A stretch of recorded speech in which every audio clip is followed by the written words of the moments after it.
Super exclusive news చూద్దాం. రోజా మళ్ళీ రాజకీయాల్లో యాక్టివ్ అవ్వడం వెనుక ఒక బలమైన భరోసా ఉందన్నది ఇప్పుడు రాజకీయ వర్గాల్లో వినిపిస్తున్న మాట. గతంలో కాస్త కంగారు పడి సైలెంట్ అయిన ఆమె ఇప్పుడు మళ్ళీ ధైర్యంగా విమర్శలు చేయడం వెనుక ఆ పెద్ద చెయ్యి ఎవరిది? ఆమె మంత్రిగా ఉన్నప్పుడు ఆమెతో కలిసి పనిచేసిన ఒక ఉన్నతాధికారి ఇప్పుడు కూడా ప్రభుత్వంలో కీలక స్థానంలో ఉన్నారని, ఆయనే ఆమెకు రక్షణ కవచంలా ఉన్నారని ప్రచారం జరుగుతోంది. అందుకే ఆమె అంత ధైర్యంగా కూటమి పెద్దలను టార్గెట్ చేస్తున్నారా అన్నది ఇప్పుడు ఒక $1 మిలియన్ ప్రశ్న. పూర్తి సమాచారం కరెస్పాండెంట్ రవివర్మ అందిస్తారు. అందరూ టీటీడీ చైర్మన్ బిఆర్ నాయుడు నుంచి పవన్ కళ్యాణ్ వరకు, చంద్రబాబు నాయుడుతో సహా. మరి తెలుగు వాళ్ళ నూతన సంవత్సరానికి చంద్రబాబు నాయుడు భార్య ఎక్కడికి వెళ్ళింది? హెరిటేజ్లో కూర్చొని పాలు వెతుక్కుంటున్నారా? ఎందుకు ఉగాది వేడుకల్లో పాల్గొనలేదు? ఎందుకు భార్య సమేతంగా మరి కనిపించలేదని నేను అడుగుతున్నా. మీరు అడుగుతారు కదా, మా జగనన్న మా వదిన భారతమ్మ ఎంత లక్షణంగా ఉగాది పండుగ జరిపి ఈ రాష్ట్ర ప్రజలందరికీ కూడా విషెస్ చెప్పారు. మరి సనాతన యోధుడు ఏదో హిందూ ధర్మాన్ని, హిందూ కల్చర్ని కాపాడడానికి పుట్టినట్టు కథలు చెప్తాడు కదా పవన్ కళ్యాణ్. మరి ఆయన భార్య తెలుగు వాళ్ళ నూతన సంవత్సరం ఉగాది టైంలో ఎక్కడికి వెళ్ళారు? ఎందుకు రాష్ట్రంలో కనిపించలేదు? ఎందుకు ప్రజలకు విషెస్ చెప్పలేదు భార్య సమేతంగా? రైట్, మళ్ళీ రాజకీయాల్లో ఇంత యాక్టివ్ అవ్వడం వెనుక ఒక బలమైన భరోసా ఉందన్నది ఇప్పుడు రాజకీయ వర్గాల్లో వినిపిస్తున్న టాక్. మా కరెస్పాండెంట్ రవివర్మ పూర్తి సమాచారం అందిస్తారు. రవివర్మ, కొన్ని రోజుల వరకు సైలెంట్ గా ఉన్న రోజా ఇప్పుడు ఇంత పెద్ద హాట్ టాపిక్ గా ఎందుకు మారారో, ఒక బలమైన భరోసా ఉంది అని అంటున్నారు. మరి ఆ అదృశ్య శక్తి ఎవరు, ఏంటి? ఎస్ శ్రీదేవి, వల్ల రాష్ట్ర వ్యాప్తంగా రోజా తీరు పట్ల తీవ్ర విమర్శలు అయితే చోటు చేసుకుంటుంది. ముఖ్యంగా గత ప్రభుత్వ హయాంలో మంత్రిగా పనిచేసినటువంటి, క్రీడా శాఖ మంత్రిగా పనిచేసినటువంటి ఆర్కే రోజా ఆడుదాం ఆంధ్ర పేరుతో దాదాపు 150 కోట్ల మేర అవినీతి జరిగిందని చెప్పేసి ఆరోపణలు వచ్చాయి. ఆ ఆరోపణల నేపథ్యంలో కూటమి ప్రభుత్వం అధికారంలోకి వచ్చిన తర్వాత వాటి మీద విచారణ చేపట్టింది.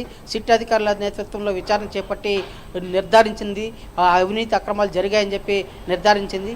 అయితే ఇది ఇలా ఉండగా ఒకవైపు సిట్ అధికారుల విచారణ సాగుతున్న క్రమంలోనే ఆమెకు దాదాపు 3 నెలల్లోనే శిక్ష పడుతుందని చెప్పే భావన సర్వత్రా ఉత్పన్నమైంది. రాష్ట్ర వ్యాప్తంగా ప్రజల్లో చర్చించుకుంటా ఉన్న నేపథ్యంలోనే ఒక్కసారిగా ఆమె ఈ రాజకీయాల నుంచి దూరం అయ్యారు. అయితే ఉన్న పలంగా దాదాపు కొన్ని నెలల తర్వాత రాజకీయాలకు దూరంగా ఉన్నటువంటి రోజా ఒక్కసారిగా ఇవాళ యాక్టివ్ అవుతున్నటువంటి ఘటనలు అయితే చోటు చేసుకుంటుంది. మొన్నటికి మొన్న ఉగాది రోజున తీవ్ర స్థాయిలో సీఎం మీద, డిప్యూటీ సీఎం మీద తీవ్ర స్థాయిలో విమర్శలు గుప్పించి తన యొక్క నేతృత్వాన్ని, అంటే విమర్శల ఘాటిని మరోమారు బయటపెట్టింది. ఈ నేపథ్యంలోనే రాష్ట్ర వ్యాప్తంగా చర్చ అయితే సాగుతూ ఉంది. ఇన్నాళ్ళు రాజకీయాలకు దూరంగా ఉన్నటువంటి రోజా ఒక్కసారిగా విమర్శించడం ఏంటి? వీటి వెనక ఎవరైనా ప్రభుత్వ పరంగా ఎవరైనా హస్తం ఉంది అని చెప్పేసి కూడా తీవ్ర స్థాయిలో ప్రజలైతే విమర్శలు చోటు చేసుకుంటా ఉంది. ఈ నేపథ్యంలోనే గతంలో మంత్రిగా పనిచేసినప్పుడు, మంత్రిగా ఉన్నటువంటి రోజా మంత్రిగా పనిచేసిన క్రమంలోనే ఓ ఉన్నతాధికారి రోజాతో కూడా కలిసి పనిచేశారు. అదే అధికారి ఇవాళ ప్రభుత్వంలో కీలక బాధ్యతగా నిర్వహిస్తూ వస్తున్నారు. ఆయన అండ ఉందని చెప్పేసి సర్వత్రా చర్చనీయాంశం మారింది. ఆయన ఆ అధికారి అండ చూసుకుని ఇవాళ రోజా మరోమారు ఆరోపణలు గుప్పిస్తూ ఉంది. కూటమి ప్రభుత్వం మీద తీవ్ర ఆరోపణలు చేస్తామని చెప్పేసి తీవ్ర స్థాయిలో చర్చ అయితే జరుగుతూ ఉంది. ఏది ఏమైనా రోజా తీరు పట్ల ప్రభుత్వం పూర్తి స్థాయిలో దృష్టి సారించి ఇలాంటి ఆరోపణలు చేసేవారిని, అంటే నిందారోపణలు చేసే వారిపై కట్టడి చేయాల్సిన బాధ్యత కూడా ప్రభుత్వం మీద ఉందని చెప్పేసి కూడా ప్రజలైతే భావిస్తున్నారు. ఆ విధంగా పేర్కొంటూ చర్చలు అయితే సాగుతూ ఉన్నాయి. అయితే ప్రభుత్వం రోజా తీరు పట్ల నిర్లక్ష్య ధోరణి వ్యవహరించినట్లయితే ప్రభుత్వంపై మరింత ధాటిగా విమర్శలు గుప్పించే అవకాశం ఉందని చెప్పి కూడా సర్వత్రా రాజకీయ విశ్లేషకులు అయితే భావిస్తున్నారు. ఇకనైనా ప్రభుత్వం ఇలాంటి అక్రమాలకు పాల్పడిన వారిని ఉపేక్షించకుండా, నిర్లక్ష్యం చేయకుండా సకాలంలో చర్యలు చేపట్టి ఇలాంటి వారిని కట్టడి చేస్తే తప్ప సమాజంలో ఈ రాజకీయాలకు ఒక విలువ అనేది ఉంటుంది. అలాగే ఇలా దూషించే వారిని కూడా ప్రభుత్వం గుణపాఠం చెప్పినట్టు అవుతుందని చెప్పేసి రోజా లాంటి వారి పట్ల ఉపేక్షించకూడదని చెప్పేసి కూడా రాజకీయ విశ్లేషకులు భావిస్తున్నారు. అలాగే ప్రజలు కూడా భావిస్తున్నారు.